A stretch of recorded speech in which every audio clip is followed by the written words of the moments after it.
This is one of those stories that seems like fiction. It's so frightening.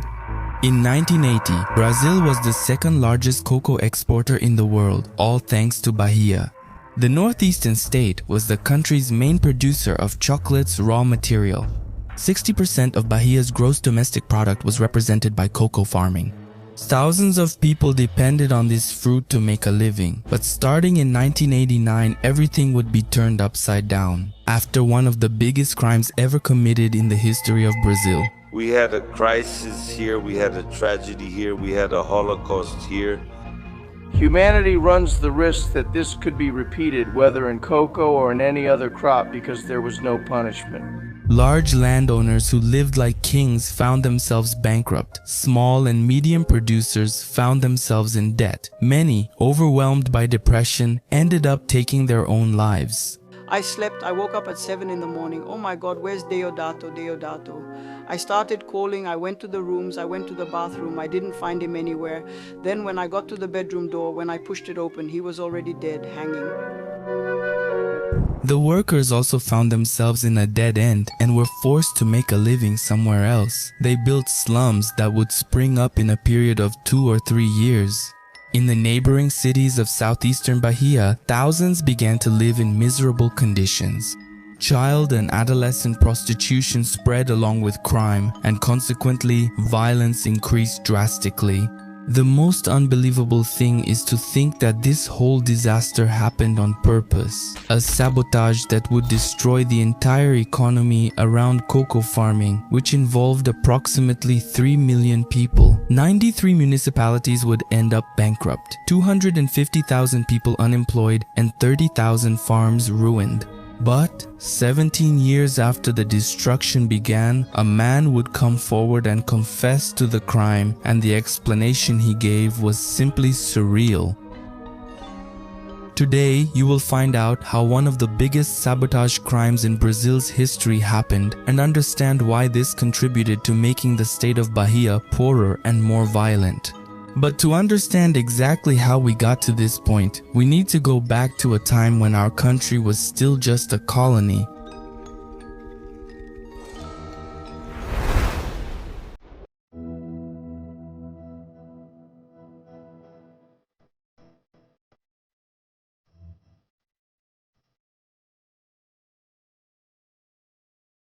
The commercial cultivation of cocoa began in Bahia in 1752 in Ilhéus, and since then the planting has expanded, and it happens through a system called cabruca in the southeastern region of Bahia. The trees that bear cocoa grow in the middle of the Atlantic forest, and they don't get much sunlight because the native vegetation is present. These conditions are very similar to those found in the Amazon, where the first seeds were brought from. That's why the fruit stood out in the state, because in southern Bahia, the shaded forest is hot and humid. So, in a perfect environment, cocoa cultivation thrived and became the main source of wealth and development in the region. From the heart of Ilhéus to Itabuna, tons and tons of cocoa beans were shipped by boat to Europe. Cocoa became synonymous with wealth, a highly sought-after commodity, so valuable that some called it brown gold. And with this gold, mansions, townhouses, and luxurious estates were built, still as a result of slave labor. But even after the abolition of slavery in 1889, former slaves became marginalized and fell into the system known as Coronelismo.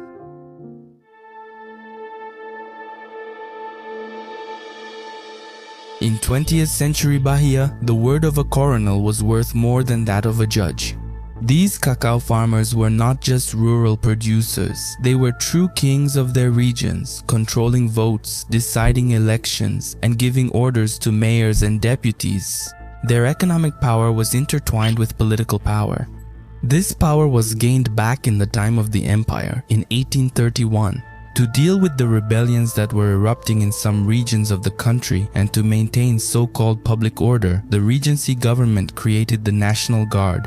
In fighting the wave of uprisings, it gave the powerful men in each locality of the country a military rank and a mission to form an army of men to confront the rebels. Its officers were the landowners, influential people with many lands and slaves.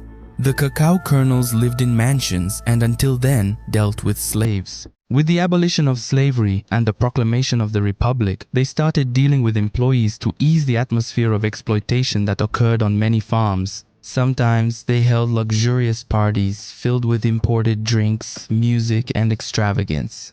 The rural workers lived trapped in an almost feudal relationship of dependence, and their political powers, including the so-called corralled votes, were delegated to the colonel. It wouldn't be an exaggeration to say that the colonels had power over life and death in society. Colonel Henrique Yavis, the leader of the band of gunmen. He was the one who had the most gunmen in the South. And what were those gunmen for, sir? What were they supposed to kill others for? It was a world of abundance for a few and submission for many. Everything pointed to an eternal reign, but what seemed unshakable was about to collapse, and it wouldn't be by chance.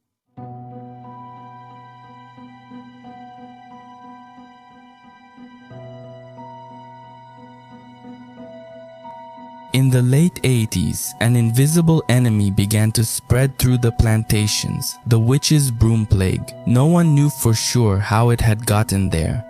What was known was the devastating effect: worthless fruits, doomed trees, production in collapse. In less than a decade, Bahia lost more than 60% of its production. Although Coronelismo had lost its strength near the turn of the 19th century, it still existed. About 5% of the farms were made up of large producers. Small and medium producers formed the majority, who went bankrupt en masse, in debt, broken. Many fell into deep depression, some even taking their own lives. The coronels, once owners of fortunes, saw their empires crumble. Many sold their land for a fraction of its value, while others simply abandoned everything. This region, in the good times, was something unique.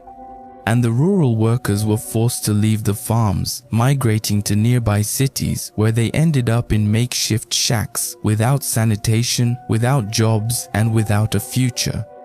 The rise turned into decline. The green paradise of cocoa became an apocalyptic scene, but there was something even darker.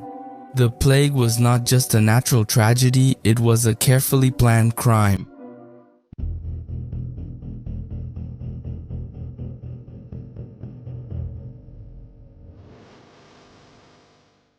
Investigations by the federal police, the Federal Public Prosecutor's Office, and SEPLAC reached the same conclusion. Witch's broom was deliberately introduced into the plantations of Bahia. Someone brought the disease from isolated areas of the Amazon and spread it among the cocoa trees in Bahia. An act of sabotage that forever changed the economic and social history of Brazil. The documentary Oh No explained in detail how farmers found hundreds of witches' brooms tied to the cocoa trees on their farms.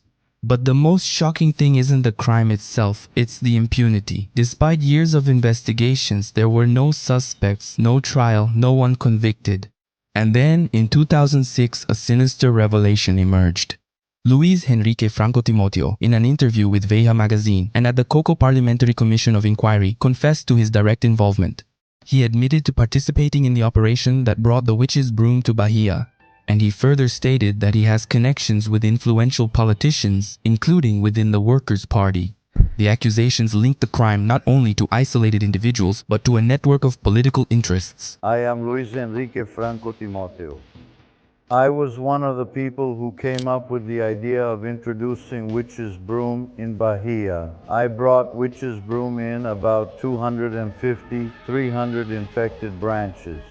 And it was introduced at Luciano Santana's farm in Camaca and at Chico Lima's farm.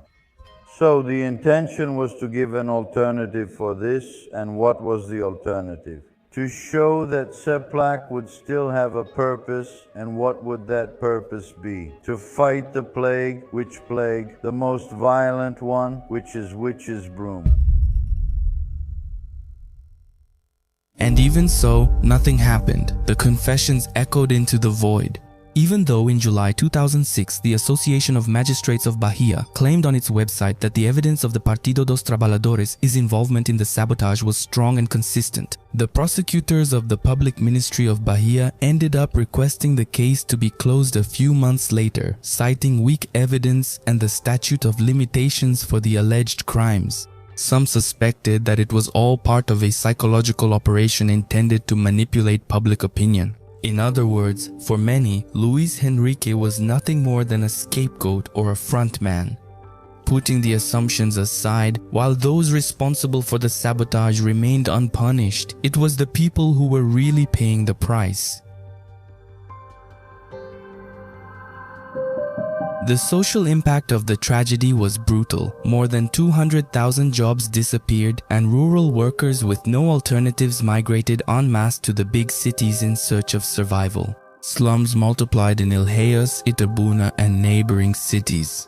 Crime skyrocketed, drug trafficking found fertile ground, and prostitution spread as a permanent scar of the tragedy. The south of Bahia, which was once portrayed as a scene of prosperity, became a territory marked by trauma. A trauma that was not limited to economic statistics, but was reflected in the faces and bodies of thousands of families.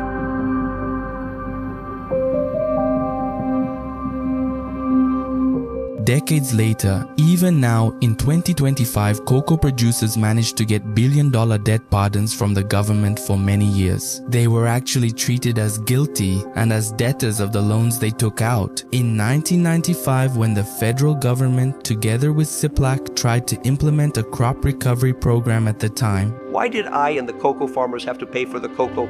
The one who should support CIPLAC was the government. That's my position. The recovery plan, besides not having the expected results, actually made the debt situation even worse.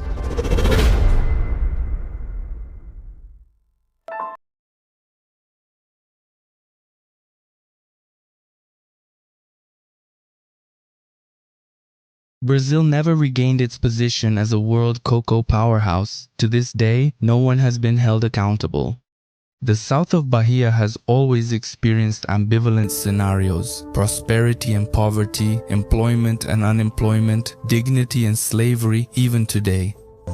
Bahia produces 45% of all the cocoa in Brazil. Even so, part of the rural population doesn't have the basics to survive. In the Ilhéus region, 44% of families live on up to half a minimum wage per person. The auditors confirm that the worker is in a situation similar to slavery. Currently, multinationals like Mars are planning to make Bahia a prominent place for cocoa cultivation and export once again. Many see the plans in a positive light, while some critics do not. But the fact is that witch's broom was much more than just a disease. It was a punch in the gut to an entire culture, economic, social, and human. And that's probably the most disturbing aspect of this story. The perfect crime wasn't a murder, but the planned destruction of a national wealth that sprang from the earth and supported thousands of people. And when political and economic power come together, not even the truth is able to bring justice. Hey everyone, Marcos here. This case is rarely talked about, and I wanted to bring this topic to the channel because it's good for us to be aware of what's happening in our country.